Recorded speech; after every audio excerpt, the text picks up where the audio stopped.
I'm back with another one, MJ the Tech. So the M4 S55 is back for the PCV. So I'm gonna go ahead and start stripping to replace the tappet cover. So yeah, I'm gonna go ahead and remove the plastics over there, and then I'm gonna remove the airbox, and then remove the covers and the charge cooler, and then the charge pipes, and then after that I'm gonna come back and explain more. So I'm off stripping out the wiper beadings. It's much helpful because of my brother doing the other side as I do the other side. The reason why we're removing it and the rubbers over there, we're removing it so we can remove the strut brace, the carbon fiber one, and the aluminum brace. As you all can see, we're removing the carbon fiber strut brace. After removing the carbon fiber strut brace, we went ahead and removed the aluminum brace. There's two braces. There's the carbon fiber strut brace and then the aluminum strut brace that you see that is silver. And then after that, I'm gonna go ahead and attack the inlet turbo pipes that goes to the charge cooler. So as you all can see, all ahead, I'm removing the inlet pipes that goes from the turbo to the charge cooler. And then after removing the inlet pipes from the turbo to the charge cooler, I'm gonna go ahead and attack the charge cooler. Now we've got to the point that I said we're gonna remove the charge cooler, the charge pipes that goes to the turbo, and then now is the time to, as you all can see, we are here to replace the tappet cover, because last time we replaced this and it didn't work. So we're gonna go ahead and replace the whole tappet cover. Oh, there's the merchandise there. So yeah, I'm gonna go ahead, attack the coils in the wiring loom and take it on the other side, and then remove the fuel rail and remove this whole fuel rail piece. And then after that, I will speak again as I attack the tappet cover. As I was about to strip more further, I realized there is a PCV breather pipe that I'm supposed to remove that is going into the tappet cover. And then as I was removing the PCV pipe, it was just waiting for me to break. And later in the video, we're gonna go look for it at the scrapyard. And then after that, I continued stripping further when I realized that there is a mess. So I continued and went for the coils. So now I'm gonna go ahead and remove the coils. So it's 1 and 2, 3, 4, 5 and 6. This is just the closer view after I've removed the 6 coils, because this is a 6-cylinder engine. So after that, I'm gonna go ahead and strip down the injector rail. Before I removed the injector rail, I had to first remove the wiring loom, but I was struggling to disconnect the wiring that goes to the injectors. So I had to first watch a video on how to disconnect them, and then after disconnecting them, I moved the wiring loom out of my way. And then after removing the wiring loom, I started loosening the injector rail supply lines that goes over the engine to the injectors. And then after that, I'm just gonna remove the whole unit that has the pipes that supplies fuel to the injectors out of my way. After removing the injector rail, I went ahead and started stripping out the tappet cover. I started loosening the bolts of the tappet cover from the front side of the engine to the back side of the engine. So it's a bit hectic and bit difficult to loosen the bolts that are tightening the tappet cover onto the cylinder head at the back of the engine, but I'll show you guys very soon what I used. So I'm gonna go ahead and do the last bolt. I needed a swivel to do that. It was a bit hectic to loosen the bolts that are behind the engine of the tappet cover, because the space is very restricted, so I just have to fit my fingers to try and sort it out. But as you all can see, I'm gonna remove the ratchet because I managed to crack them and just loosen it with my hand. But at the end of the day, I managed. Right after removing all the bolts that holds the tappet cover to the cylinder head, I am now ready to remove the tappet cover, because now it's exposed and everything is loose on it, and everything that is attached on it is out of my way. So now it's time to remove it, but I need to use a flat screwdriver just to try and wedge it apart from the cylinder head, because the plastic gasket that is in between the cylinder head and the tappet cover tends to hold it tight in the process of engine heat, because there's just a lot of heat happening inside the engine. So I wouldn't say it melts, but then sometimes it sort of feels very tight and it gets hard, so it sort of holds it tight onto the cylinder head when right after I've also loosened the bolts. So I have to wedge it all around on the top side, on the front side, on also the back side, and also the side of the exhaust manifold, also the intake manifold side. So I'll go ahead and give also my brother the flat screwdriver to also wedge on the other side for me as I try to lift it up in the front side. But I also realize there's also a few bolts that are still holding with like few threads, maybe 2 or 3 threads in front of the engine and also at the back of the engine. So right after my brother has wedged on the other side, it lifted, but I can also still feel that there's still a little bit of bolts holding on the other side.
Hey.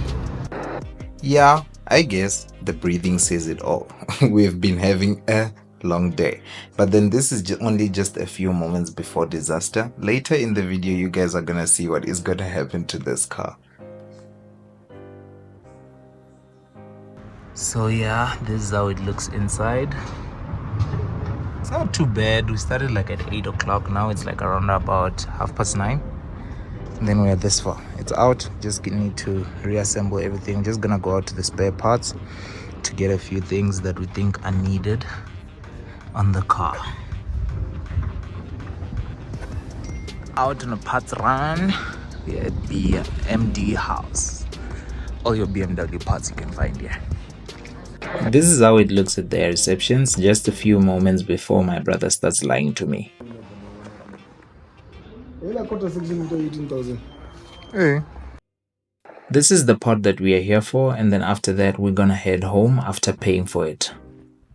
And now we are back home from buying the second-hand brand new part from the MD house. So I'm just putting down the new Tappet cover next to the old Tappet cover. I'm just also gonna put a plastic underneath it so that oil doesn't mess on the floor.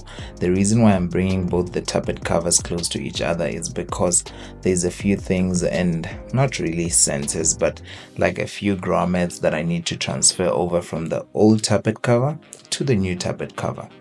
And there I go, loosening a few things from the old Tappet cover, moving it over to the new Tappet cover. I'm also going to move a bit of grommets, mountings, and then also things that will mount the engine cover that goes above the Tappet cover. And then I'm going to go ahead and move over also the lid for the oil filler cap. And then after that, I'm going to go ahead and just double check each and every bits and pieces if I haven't left anything behind.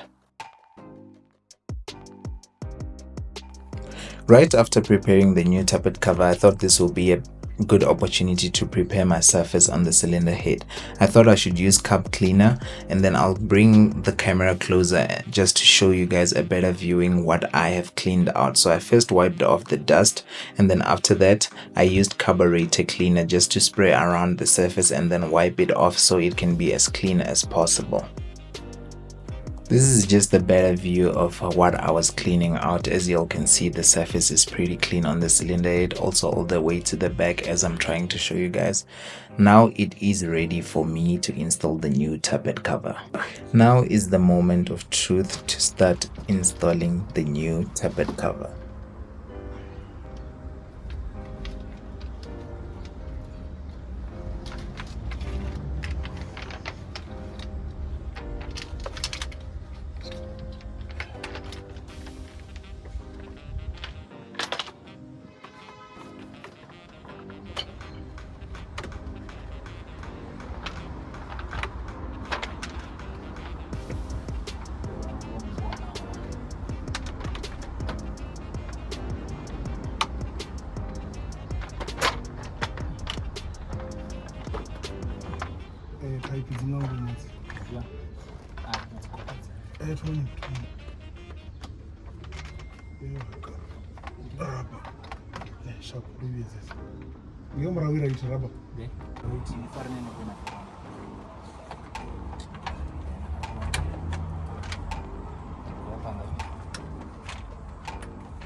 Now that we have made sure that every gasket is seated properly and flush onto the cylinder head, we're gonna go ahead and start tightening the tappet cover onto the cylinder head.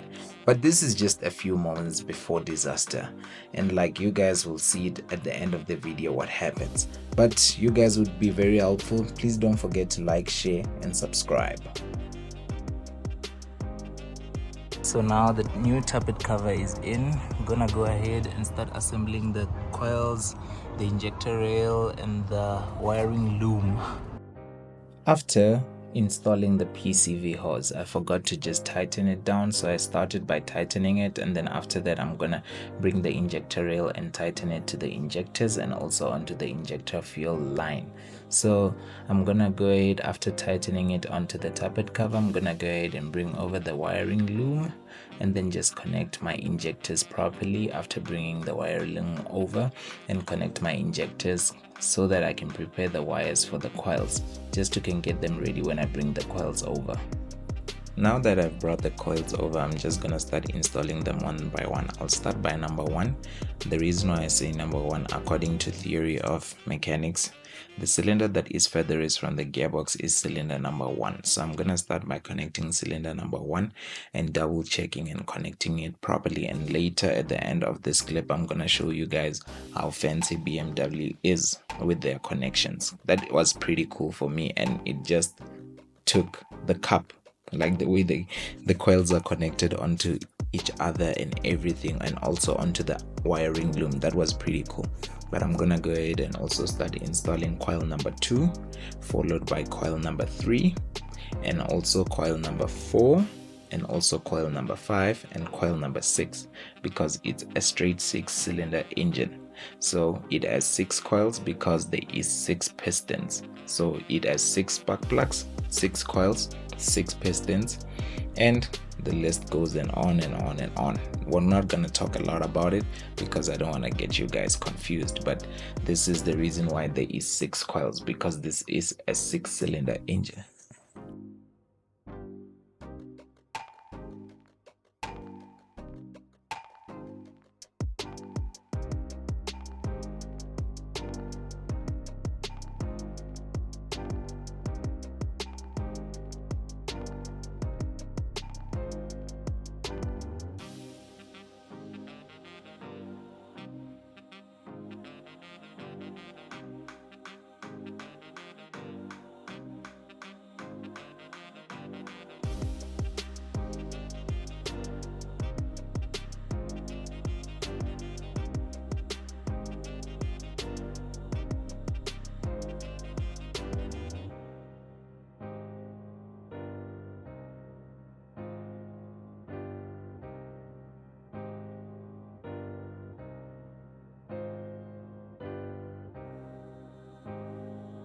Something pretty cool about BMW, check here.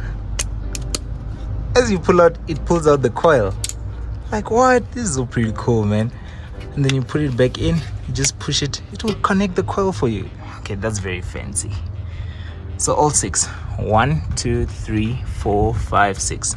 So I had marked them on a piece of paper because I didn't want to mix them up in case if there was a misfire in one cylinder. I didn't want the sickness to move to the next cylinder. But we'll connect OBD reader and see what faults we have after doing the tappet cover. Everything is coming all back together. This is really great news. There's some progress now. As you all can see, the coils are back in, the injector rail is back in. So we're gonna go ahead and assemble. Gonna continue assembling the charge pipes, the charge cooler, the airbox, and then the carbon reinforcement and the aluminium reinforcement as well. So stay tuned as we continue assembling with my brother. So before I went over, we first started by tightening a cover that insulates some water from going into the engine bay, and then I went over to start putting back the charge cooler. So I just went to assist my brother because we were trying just to remember every wiring, because it was a bit hard because it's the first time doing this. So we were just trying to connect it properly and make sure the charge cooler sits properly and all the wiring is exposed. It's all coming together one step at a time. As you all can see, the charge cooler is back in. Gonna put the charge cooler pipes and the airbox. Before I start refitting the charge cooler pipes, there was a cover that I had completely forgotten about, and my brother just reminded me about it before I refit the charge cooler pipes. And then the charge cooler holds with 2 bolts underneath, and then on top it holds with clamps onto the charge cooler. So I'm gonna go ahead and start tightening the 2 bolts and also tighten the top 2 clamps that tighten with a screwdriver, a flat screwdriver, and then I'm gonna continue. After installing the charge cooler, my brother was just topping up a bit of water onto the charge cooler, the water that we lost when we were removing the charge cooler. And then after that, I'm gonna put it in the airbox, and then after putting in the airbox, I just need to tighten it on top. Also on the clamp, we're gonna refit the reinforcement of that comes before the carbon brace, the aluminium one. As you all can see, we're just tightening it down, and then after that, we're gonna go ahead and bring the carbon one over. It's time for some carbon.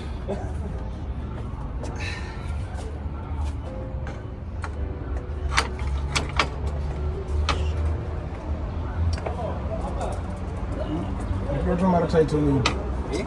We about to put it tight. Okay. Or else we don't have access.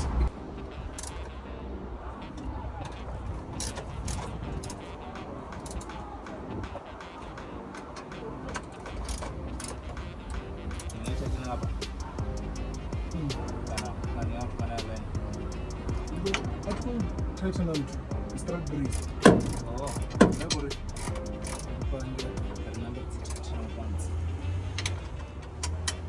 What's here? In a space, you're tightening about it. Yeah. About doing it on the water. Yeah. Oh. And my brother just said, "Oh, and he knew that I am gonna remove it." And at the end, I ended up removing it again because it didn't fit. I couldn't be able to tighten the bolt that he mentioned because there was no space when you have put the strut brace, the carbon strut brace. So yeah, let me just go ahead and assemble everything. And that is me fixing my mistake. As you can see, I spent a bit more time trying to fix my mistake, and then I went ahead, started tightening everything properly after my brother had warned me. But okay, let me go ahead and give my brother also the tool just to tighten and make sure everything is well. Gonna put back the rubbers that insulate the engine bay, and then after that just top up a little bit of water on the charge cooler, and then after that gonna put back all the plastics that comes over there, that is just to cover everything, the aluminum strut brace and also the positive terminal that is there to jumpstart the car.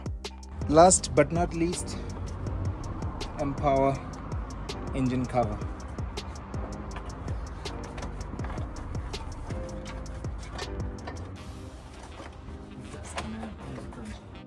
Now I was very excited that I'm nearly done, and then I was like, okay, let me put back this engine cover. But then this engine cover gave me a run of my time. It was a bit hectic because the grommets were not aligning properly, but at the end I ended up finding out that I didn't align the grommets very nicely. But this engine cover was like, no, not today, let me give you some difficult work today. But okay. Yeah, push it.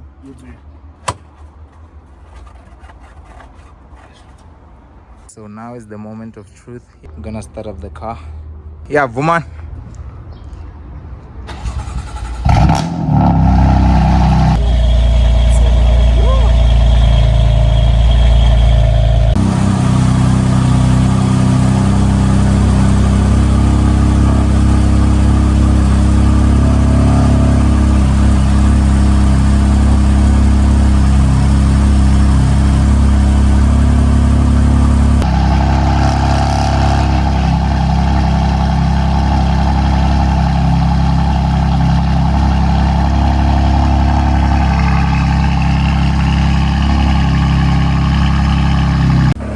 car actually sounded fine on cold start, but a few moments later we received the most famous fault on BMWs, which is drivetrain error. Yo, headache starts.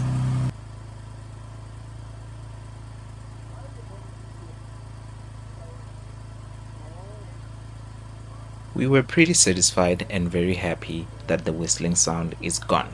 We don't hear the just from the part 1 video, but then everything sounded fine. Just after cold start, that's when the problem started. Yeah, mission accomplished. There's no noise, just gonna wait for the car to run until operating temperature. That was our problem, making the whistling sound.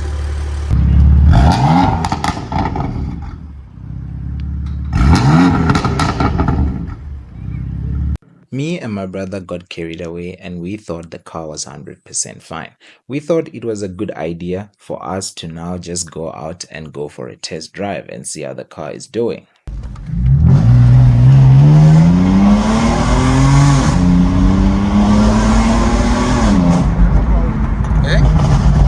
First thing my brother realized is that the car had no power. So we thought it was a memorized fault because I hadn't connected the diagnostic machine yet. So we switched it off and restarted it and it cleared faults and we drove it again.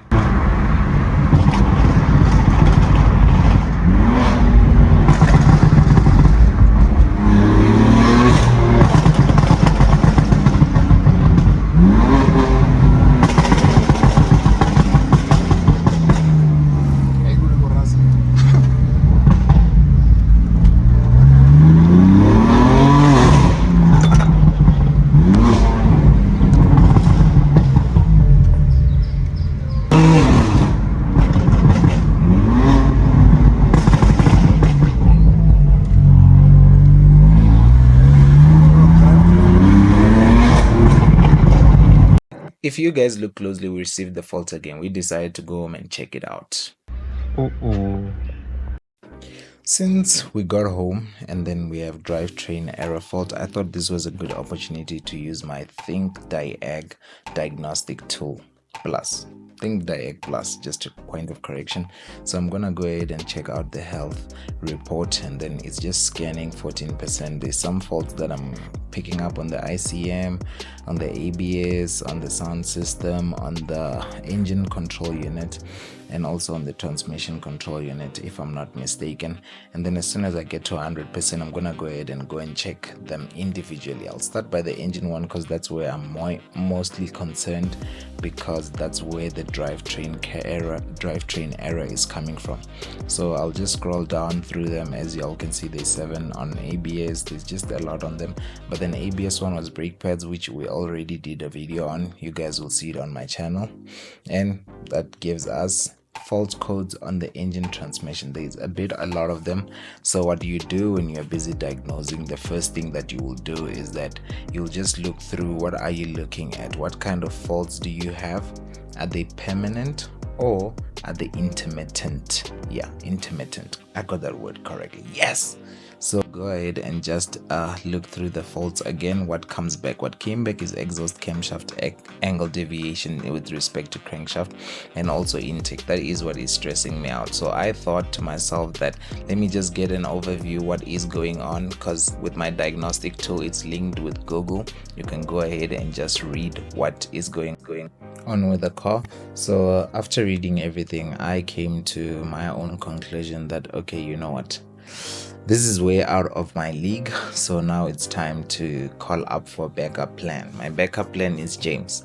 James is one man that knows everything, Skylines, everything, GTRs, any car that you know that needs a lot of attention, or anything that you don't know, James is the man to call.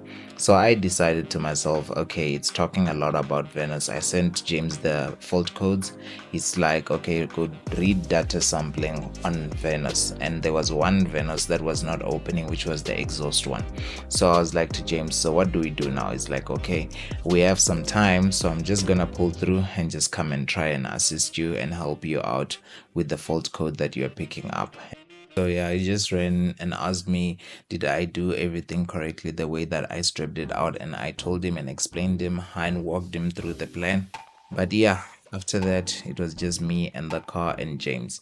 And then, yeah, as you all can see, it is going down. Look at my brother's status. Ish, yeah, cars are cars.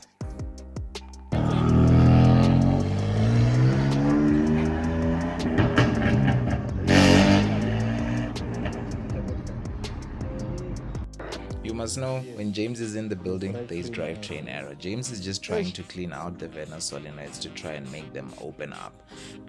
You know, when James is in the building, it's going down. After cleaning out the Venus solenoids, he went and drove the car with my brother. It did the same thing. Now he's just testing the Venus solenoids if they are really opening before we go and get new ones.